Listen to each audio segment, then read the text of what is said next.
Olá, eu sou a Carol Nogueira e esse é o Item Mais da CNN. É quase impossível encontrar alguém que não tenha notado, sentido que havia algo muito, mas muito estranho na última segunda-feira. Foi durante a tarde, na era hiperconectada em que vivemos, mais de 3 bilhões de pessoas estão o tempo todo ligadas em novas mensagens, fotos e publicações no Facebook, no Instagram ou no WhatsApp. E de repente, durante longas 6 horas, os aplicativos do Facebook ficaram completamente fora do ar em todo o mundo. Até os próprios funcionários da gigante de tecnologia tiveram dificuldades para entrar na empresa e lidar com o problema, porque os sistemas de acesso ao prédio do Facebook também foram afetados pela pane. Esse apagão digital não só afetou a rotina de comunicação de bilhões de pessoas, como também causou prejuízos para muitas empresas. Em especial aquelas de pequeno porte, que dependem desses aplicativos para atender clientes e vender, como explica a Elis Monteiro, especialista em marketing digital e professora do IBMEC e da FGV.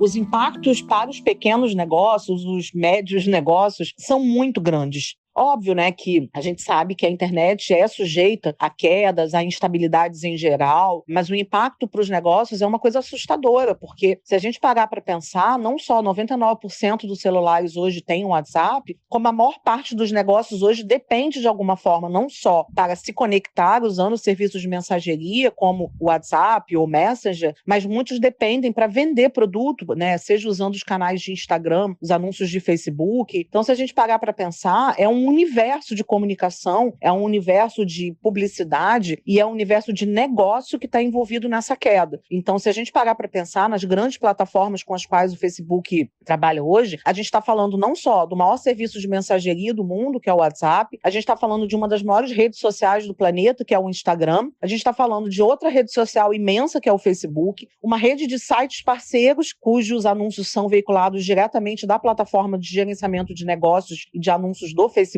e a gente está falando também de um serviço de mensageria Messenger, que também é muito adotado, e a gente está falando de um universo de publicidade. Então você paralisa durante 6 horas as comunicações de centenas de milhares de negócios que não só não podem vender, mas também não podem se comunicar com seus clientes em geral. É um apagão generalizado, a gente vai precisar avaliar com muita calma as consequências disso e as consequências, inclusive, do que a gente vai pensar daqui para frente, né? Será que é o momento da gente avaliar a necessidade de fragmentar essa comunicação e a gente não ficar nas mãos de uma empresa, que inclusive é uma empresa que tem políticas nebulosas em geral? Então eu acho que é o momento de fazer uma grande reflexão, inclusive, não só as pessoas, como também as empresas, sejam pequenas, médias ou grandes, né? No momento em que as empresas de tecnologia já viviam um período de questionamento nas bolsas, as ações do Facebook chegaram a sofrer uma queda de mais de 5% na tarde em que os aplicativos ficaram fora do ar. Mas afinal, o que causou esse apagão no Facebook? E quais lições esse episódio nos traz? Para responder essas e outras perguntas, conversamos nesse episódio com o Marcos Garcia. Ele é especialista em segurança digital e vice-presidente da FS Security. Marcos, muito obrigada por nos atender. Vai ser muito bom agora, com conexão estabelecida, a gente ter esse bate-papo. Bem-vindo. Muito obrigado pela oportunidade. Marcos, a gente quer entender o que aconteceu, porque que segunda-feira foi aquela? Primeiro expôs nossa dependência com relação às redes sociais, com relação principalmente a aplicativo de mensagens instantâneas. Foi uma segunda-feira, basicamente, em que muito comércio, muita conversa ficou paralisada. Para começar, o que o Facebook trouxe de explicação com relação a esse dia? Atribuiu essa pane a uma mudança em configurações de roteadores da empresa. A gente consegue saber como é que isso aconteceu de fato?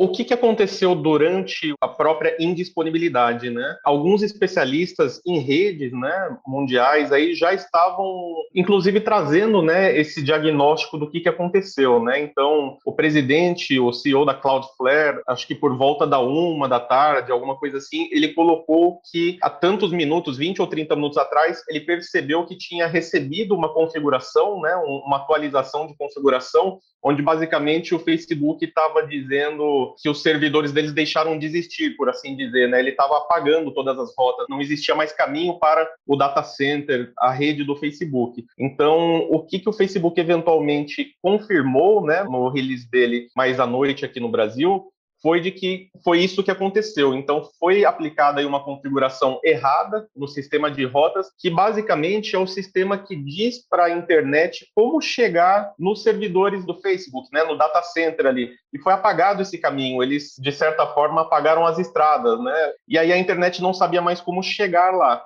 Então, essa é a informação oficial do Facebook e também o que já estava sendo detectado pelos especialistas de rede, né? Que essa propagação, este erro, quando ele foi executado, ele se propaga pela internet, né? Para atualizar a internet toda de como se chega no Facebook. E aí foi sim uma atualização dizendo basicamente como se não existisse mais o Facebook, né? Não tem mais caminho para ele. Então, tudo convergiu para isso, né? Até então, é a única informação que se tem, ainda que tenha sido um pouco estranha, né, a questão da demora que se teve de reativar os serviços, né? Então, se apareceram aí teorias de que poderia ter algum tipo de ataque ou coisa do gênero, mas o que a gente tem de oficial é de fato uma configuração errada foi aplicada e aí o próprio Facebook perdeu o acesso a tudo e teve que, de certa forma, ir manualmente até os data centers, né? Então, o pessoal teve que voar literalmente até onde estão os roteadores e refazer as configurações de forma manual, porque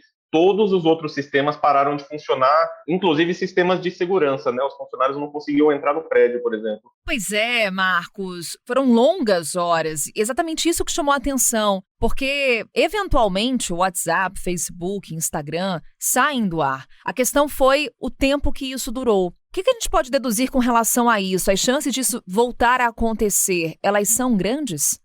Eu acho que sempre tem um aprendizado, né? Em tecnologia sempre se aprende com os erros e cada vez que isso acontece, se tomam aí novas precauções para que isso não aconteça mais. Ainda assim, sempre vai haver alguma forma de sim disponibilizar alguma coisa de forma generalizada assim, né? Eu acredito que o Facebook aí, por toda a penalização que ele sofreu, ele está aprendendo essa lição de forma muito amarga, né? E tenha tomado sim muitos outros passos para se precaver. Mas ele não está isento disso acontecer de novo, né? Ele não foi, inclusive, o primeiro, nem vai ser o último a ter algum tipo de problema dessa magnitude. Eu acho que a única coisa que chama muito atenção nessa situação é o tempo que demorou para se restabelecer o acesso mesmo. Isso saiu totalmente do comum de qualquer outro incidente. Marcos, no Brasil, quase 99% dos celulares possuem o WhatsApp instalado. Mais de 80% da população usa o aplicativo para se comunicar com marcas e comércios diretamente. O que torna essa ferramenta tão popular, Marcos? E até que ponto a falha dessa semana coloca em dúvida a confiabilidade desses aplicativos para os negócios? Eu acredito que o WhatsApp aí, ele tem toda essa penetração até porque ele surgiu como uma ferramenta até mais simples, né, com baixa fricção para se aprender a utilizar ele e com baixa necessidade até de capacidades técnicas e de rede, né? Então ele é uma ótima alternativa ao SMS, super simples, super funcional. E o Brasil adotou ele, né, abraçou ele como já abraçou algumas redes sociais, etc. no passado. Tem uma particularidade aí brasileira de, às vezes, abraçar uma tecnologia e a gente abraçou ele como nenhum outro país no mundo. E aí o que isso traz, né, de benefícios e malefícios, né? O benefício, acho que a gente hoje consegue alcançar literalmente qualquer pessoa com essas ferramentas, né? A nossa comunicação sempre acontece ali dentro. E o lado ruim é o mesmo do outro ponto de vista oposto, né? Então, poxa, tem comércios que estão aí utilizando o WhatsApp para tirar o pedido, né? Restaurantes de bairro tiram o pedido aí na hora do almoço pelo WhatsApp. E aí o WhatsApp ficou fora do ar, muitas vezes você não tem nem o número do estabelecimento, né? E ainda que tenha a capacidade de se atender por telefone, é muito menor do que de se responder por mensagem, né? Pela mensagem você consegue atender várias pessoas ao mesmo tempo e pelo telefone não. Então, muitos comércios, muitas pessoas foram afetadas dessa forma. Muitas empresas utilizam o WhatsApp como a própria ferramenta de comunicação dentro da empresa, né? De novo, porque ele traz essa facilidade. Então, ele é um aplicativo gratuito que traz uma facilidade enorme de uso e toda esta conveniência. Quando ele fica fora do ar, muitas empresas, muitas pessoas perderam aí a sua forma de se comunicar de forma fácil com as outras, né? Tiveram que recorrer eventualmente ao SMS ou outras ferramentas que não são tão difundidas. E claro que tem todo um ecossistema hoje em dia em volta do WhatsApp, do Instagram e do Facebook, onde empresas operam totalmente de forma virtual, né? Tem empresas, pequenos comércios que utilizam o Instagram como a sua vitrine. Essa loja ficou sem vitrine por um dia. Os influenciadores ficaram sem a sua grade de mídia, né? Eles não tiveram público para veicular as suas campanhas. Então, muita gente foi afetada. Agora, de fato, é uma questão que acontece porque a gente está muito dependente dele, né? Então, o que a gente traz de lição, né, para quem depende, principalmente tem um comércio rodando em cima disso, é de ter alternativas, né? Eu acredito, e acho que tem uma analogia interessante, quando você vai em algum restaurante, ele nunca está preso a somente uma bandeira de cartão de crédito. Você tem ali 2 bandeiras de cartão de crédito, 3, a forma em dinheiro também, a forma em vale-refeição. Então, por que você fica refém de só uma forma de mensageria? Que no fim do dia o WhatsApp é uma plataforma de mensagens, né? E você não precisa ter uma lealdade só para ele. Você pode aí com o seu comércio, com a sua loja online, com o seu restaurante, abrir outros canais de comunicação nestes outros aplicativos para servir como uma redundância, né? Uma coisa que se fala muito em tecnologia referente a backups, que quem tem um, não tem nenhum. E foi o que aconteceu, né? Você só tem uma forma de mensagem, durante o dia você não teve nenhuma. Faltou o backup nesse cenário, né? A redundância. Ou seja, Marcos, pelo que você nos relata, essa segunda-feira pode de alguma forma afetar a hegemonia do aplicativo, abrir os olhos de comerciantes, dos negócios e até das pessoas com relação à necessidade e dependência desse aplicativo. E aí também faço mais uma pergunta: as concorrentes estão preparadas para disputar o mercado com o Facebook?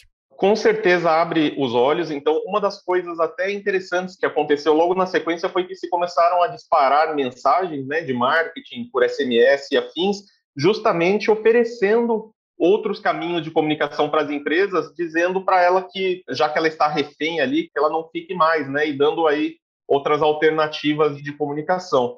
E aí, claro, é um processo, né? Cada vez que alguma dessas ferramentas, o WhatsApp, o Facebook, etc., tem alguma indisponibilidade, alguma falha de segurança, alguma coisa grande, toda vez que isso acontece, ele tem perdas, né? Então, ele tem perda financeira, perda de ações e tem muita perda de usuário, porque o usuário passa a migrar de plataforma, né? Ou, no mínimo, ter outras plataformas ali, e aí ele começa a dividir um espaço que hoje ele não divide, né? Hoje ele está monopolizando de uma forma bastante confortável, né?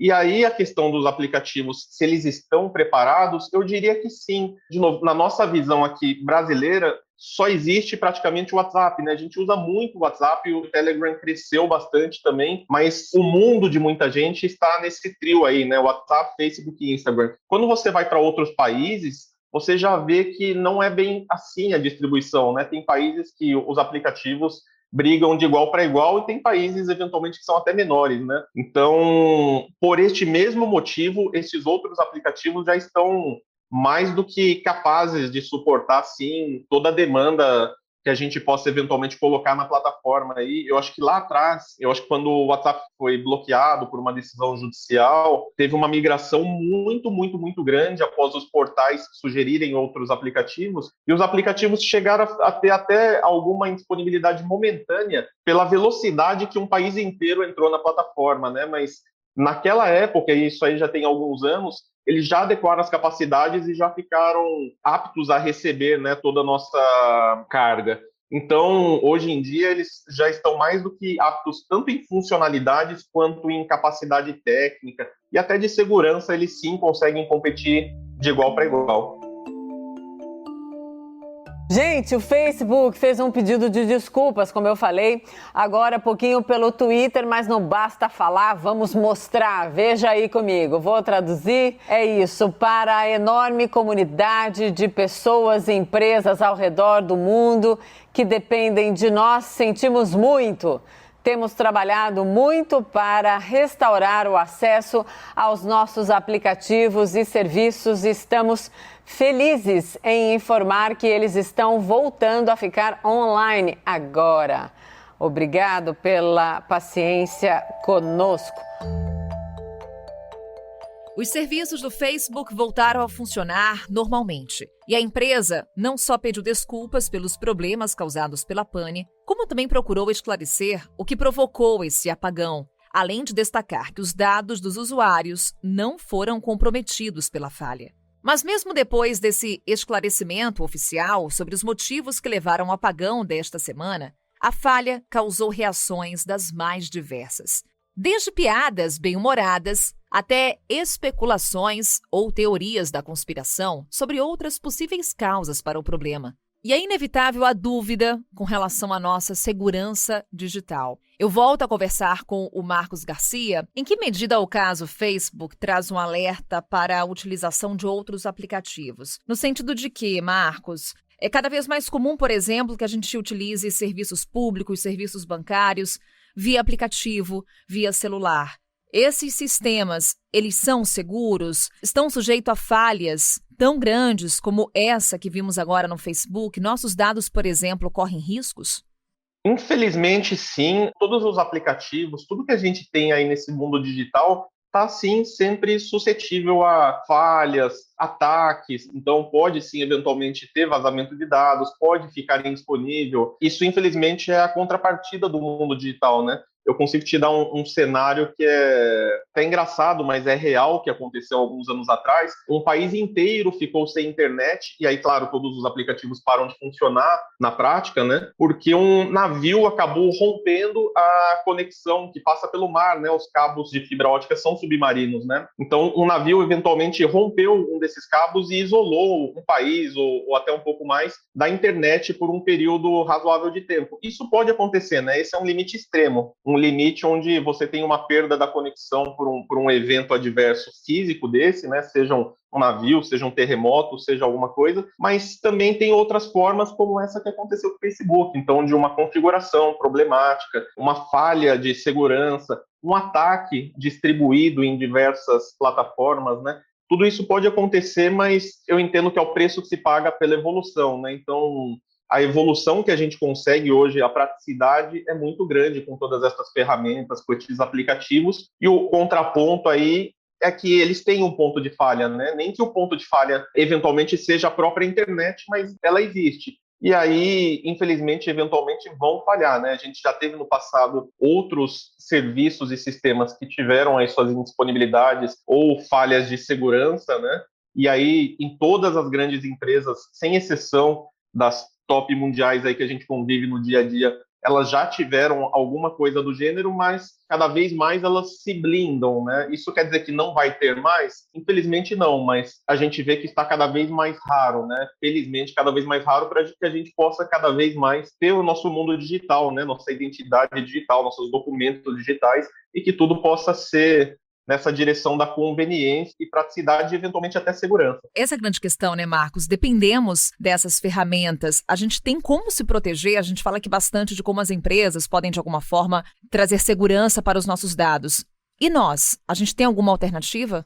Temos algumas ações que a gente precisa tomar sempre, entender, né, o que a gente está fazendo no fim do dia. Então, quando eu entro numa rede social, qual que é o propósito ali? O que eu quero mostrar ali, né? Eu acho que a gente já amadureceu até ao longo do tempo. Quando um Facebook, por exemplo, começou, todo mundo postava com os posts abertos para todo mundo, com informações para todo mundo. E aí tem um amadurecimento que você começa a perceber que, poxa, eu vou colocar minhas fotos só para os meus amigos. Ninguém precisa ter acesso à minha lista de amigos, né? Porque senão começam esses golpes aí, bandido sabe que você é amigo de tal pessoa, aborda essa pessoa, então abre um monte de coisa, por quê? Porque você abriu muita informação, e ao abrir essas informações, você permitiu que alguns ataques ficassem viáveis, né? Fáceis de serem executados. E aí, quando você começa a trazer a segurança e a privacidade para dentro de como você age no dia a dia, você começa a reduzir bastante isso. Então, você põe aí, por exemplo, na sua rede social, você pode deixá-la privada, colocar os posts só para os seus amigos. Se você adicionar um amigo novo, você pode configurar que esse amigo novo veja o que você postou dali para frente e não seu histórico. Você pode ocultar ali o seu estado civil, enfim.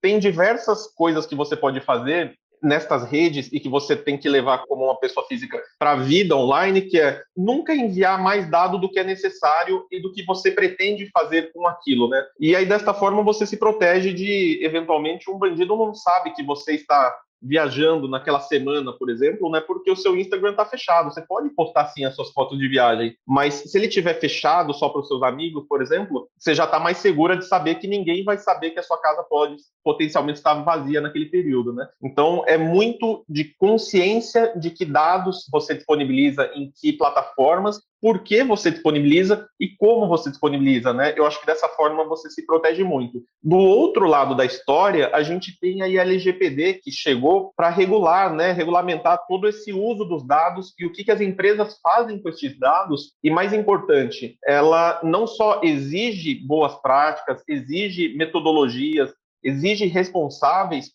como ela traz aí multas altíssimas. Então, não vai ser uma questão basicamente, simplesmente educativa se alguém errar, né? Essa educação ela vai se dar também pelo bolso, e aí as empresas prestam muito mais atenção. Na própria Europa aí já tivemos multas de centenas de milhões, né? Nenhuma empresa brasileira ou nenhuma empresa no mundo quer levar esse tipo de multa e vai obedecer ali totalmente o que está escrito na LGPD ou na Europa, que tem o seu próprio conjunto de leis, que inclusive surgiu lá, né? E eventualmente nos Estados Unidos, que também está implementando aí sua variação. Dessa forma, acho que protege também muito o outro lado da história, né? Que depois que você colocou o dado, o que acontece com ele? Até então você não tinha controle se esse dado está na rede A, na rede B, se a rede A vendeu para a rede B ou disponibilizou para a rede C, você não tinha nada disso. Agora, isso está tudo muito bem definido e com penalidades agressivas. Então, você consegue se precaver de um lado e tem a legislação te protegendo do outro. Marcos, para a gente encerrar essa nossa conversa, queria olhar com você para o futuro.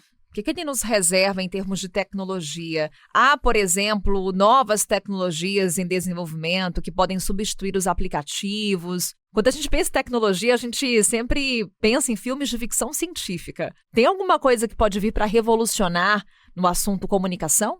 Eu entendo que isso é incremental, né? Quando a gente pensa nessas tecnologias disruptivas, elas raramente chegam de uma vez, né? Você começa a ter pequenos incrementos que vão eventualmente te levando lá para frente. Eu posso dizer dessa forma, por exemplo, sobre os atendimentos automatizados no próprio WhatsApp, né? Hoje em dia, utilizando robôs, né, com sistemas de inteligência artificial e tudo mais. Alguns anos atrás, isso seria ficção científica. E isso chegou de uma forma muito discreta, né? Você não percebe no dia a dia, começam a automatizar alguma coisinha, a inteligência começa a ser colocada para treinar, para reconhecer formas, para fazer coisas mais simples. E quando você vai ver, você já está falando com um sistema de atendimento autônomo, capaz, né, que consegue te atender de fato. Ou eu posso citar, por exemplo, essas tecnologias que se popularizaram mais recentemente, onde você consegue pegar um vídeo de uma pessoa e o rosto da outra e colocar dentro do vídeo aí, né, o tal do deepfake. Então,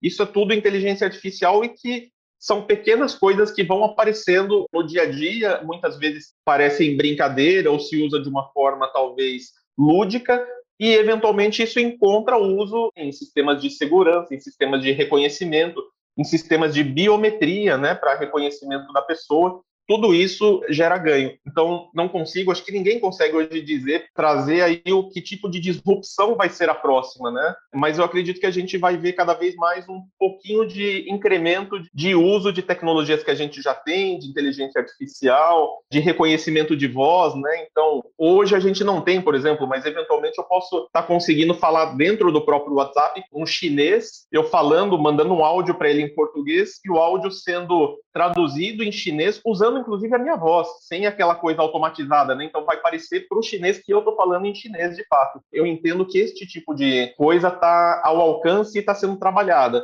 Agora, o que as mentes geniais aí vão eventualmente trazer de super inovação, a gente vai aguardar aí ansiosamente, né, pelos próximos capítulos. E a qualquer novidade que a gente acompanhe, Marcos, com certeza vamos contar com você, sempre com essa análise muito detalhada. Muito obrigada mais uma vez por essa conversa, que não tem mais.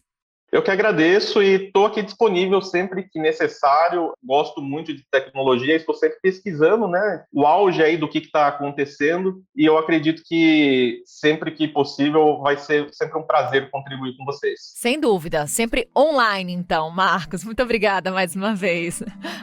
Obrigado.